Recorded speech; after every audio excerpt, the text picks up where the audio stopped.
ইয়াৰ আমি খুব ডাঙৰ শিল্পী জুবিনদাৰ স্মৰণ কৰি জন্মদিন আমি পালন কৰোঁ। গতিকে আজি প্ৰথম কাৰ্যসূচী হিচাপে আমি বন্তি প্ৰজ্বলন ৰাখিছোঁ। আমি প্ৰজ্বলক হিচাপে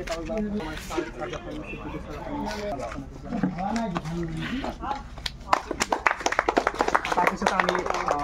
প্ৰজ্বলনৰ সময়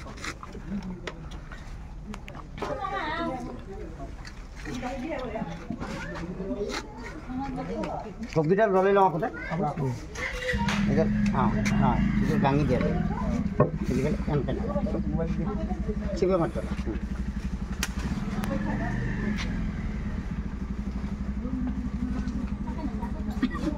হেৰি গাঙ্গি দিছে না লগতে জুইত লগৈ দিবা না ওপৰত দিতে দিলে লাইটাৰৰ ওচৰত কথা নাই নালাগে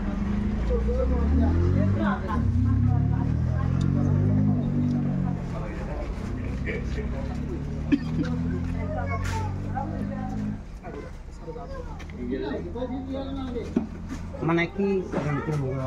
আৰু কোনোবাই জ্বলাব নে তিনিটা একেলগে জ্বলাব জ্বলাই দিয়ক গোটেইখিনি জ্বলাই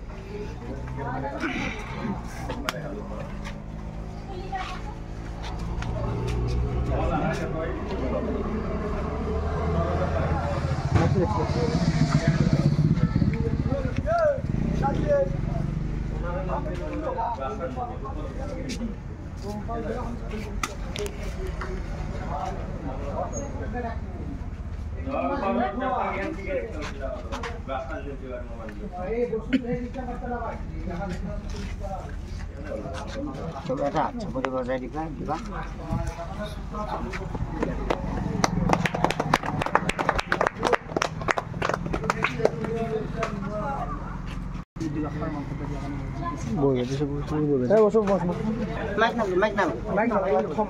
তোমালোকে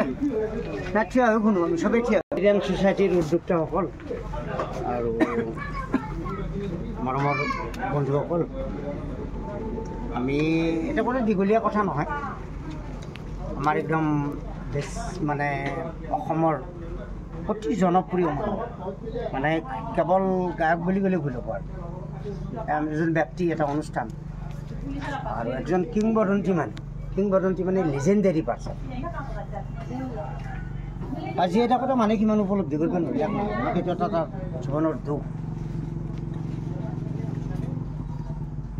জুবিন শিল্পী আছিল শিল্পী মানেনো কি আমি কিছুমান কথা বৰ অসুবিধা হয় আমাৰ বুজি পোৱাৰ কাৰণে ভাগিন মই কাৰোবাৰ পৰা ষ্টাৰ্ট কৰিছোঁ ৰ'বা এতিয়া কথাটো হ'ল যে শিল্প যোনী ভাল পায় সেই শিল্প মানে কি কামটো চবেই কৰে কামক শিল্পলৈ পৰিৱৰ্তন কৰা বহুত ধৰা মই একদম চিম্পল এটা কথাই মাত্ৰ কৈছোঁ সেইসকল শিল্পী এখন ৰুটি আমাৰ ঘৰত আমাৰ মায়ে আমাৰ বৌ আমাৰ বাই যেতিয়া ৰুটিখন বনায় ৰুটিখন একদম গোল নহ'লে ভাল নাপাওঁ আচলতে ৰুটিখননো কি তাৰ হেঙেৰা হেঙেৰি কৰি পেলাই পুৰি পেলাই খালি ৰুটিয়ে পেটৰ ভিতৰতে যাওঁ আমি চিৰি খাওঁ কিন্তু আমি গোলকৈ ধুনীয়াকৈ এখন ৰুটি বনাই পেলাম আমি ৰসগোল্লাটো কিয় ইমান ধুনীয়াকৈ একদম গোল কৰি খাওঁ নাৰিকলৰ লাড়ুটো কিয় ইমান গোল নকৰি পেলাই বুজা নাই কথাটো মানে নাৰিকলে চেনিয়ে গুড়ে চব মিক্স কৰি পেলাই সানি পেলাইতো আমি খাব পাৰোঁ কিন্তু এটা গোল ধুনীয়া লাড়ু আমি চুলিকেইডাল যেনেকৈ আছে তেনেকৈ এনেকৈ থৈ দিব পাৰোঁ আমি তাক কিন্তু কাটি পেলাই এনেকৈ ধুনীয়াকৈ ৰাখোঁ এটা কাম হ'ল চুলিকেইডাল জেঙে জেঙে কাটি দিলেও হ'ল এতিয়া কিন্তু নকৰি পেলাই আমি কামটো ধুনীয়াকৈ কৰিব খোজাৰ নাম শিল্প আৰ্ট তাৰ নাম আৰ্ট তাৰ নাম কলা তাৰ নাম হিউমানিষ্টিক বুজিছে না এইটো ডিচিপ্লিনত হিউমানিষ্টিক মানে যিয়ে মানুহৰ উত্তৰণৰ সাধনাৰ কথা কয় সেই হ'ল শিল্প আৰু এই শিল্প কলা যিসকলে চৰ্চা কৰে আৰু শিল্পকলাক ওপৰত লৈ গৈছে সেই হ'ল শিল্প জুবিন শিল্পী কথা কোৱা আৰু গান গোৱা আছে আমি কথা কৈ থাকোঁ বোলে বিৰাট ৰাতিটো বিৰাট মায়াবিনীয়ে তেতিয়া সি গান নকয় কিন্তু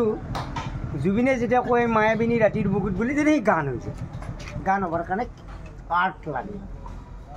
আৰু জুবিন নিজে একজন আৰ্টিষ্ট আছে যিসকলে আৰ্ট পাৰফৰ্ম কৰে দে আৰ আৰ্টিষ্ট মানে শিল্পী যিসকলে শিল্পকলাটোক সাধনা কৰে তাৰ নাম শিল্পী আৰু এই শিল্পী হোৱা কথাটো বৰ টান বুজি পাইছা না আৰু এই শিল্পী হ'বৰ কাৰণে আমি চবেই জুবিন আমাৰ আদৰ্শ পুৰুষ আমি জুবিনৰ দৰে হওঁ জুবিনৰ অনুপস্থিতি জুবিনবিহীনভাৱে অসমত আমি প্ৰথমবাৰৰ বাবে তেওঁৰ জন্মদিন আজি তেওঁ জীয়াই থকা আজি তেওঁৰ জন্মদিন চবে ঘৰত কেক চেক কাটি পালন কৰি আজি তেওঁ নাই বোধ কৰোঁ গৰিমাহঁতৰ কাৰণে আজি আটাইতকৈ দুখৰ কথা হ'ব ঘৰখনৰ কাৰণে ঠিক আছে create and inspire and create society এনেকুৱা কথা চিন্তা কৰিছে আৰু ইয়াক অলপমান আলোচনা বিলোচনা বহলকৈ কৰিবৰ কাৰণে অৰ্গেনাইজ এটা ফৰ্ম এটা ৰূপ এটা লৈ পেলাই আমি কথা বতৰা কেতিয়াবা পাতিম এনেকৈ বেছি কমাকৈ পাতিব লগা কথা নাই নে কি চবকে ধন্যবাদ দিছোঁ মোক মাতি অনাৰ কাৰণে আৰু এইটো এটা মহান কামত মোক অংশগ্ৰহণ কৰিবৰ কাৰণে এই সন্ধিয়াটো মই ঘুমাই থাকিলোঁ এখন মোক মাতি আনি পেলাই যে এটা ভাল কাম কৰিবৰ কাৰণে তোমালোকে মাতি আনি মোক এইখিনি সুযোগ দিছ তোমালোক চবকে মই আন্তৰিকভাৱে নমস্কাৰ জনাইছোঁ কৃতজ্ঞতা জনাইছোঁ বহুত ভাল পাইছোঁ থেংক ইউ মোক ঢাকৰ গাঁৱতো মছজিদ প্ৰজনন কৰিবৰ কাৰণে মাতি আছে ফোন কৰি আছে যাই থাকোঁ না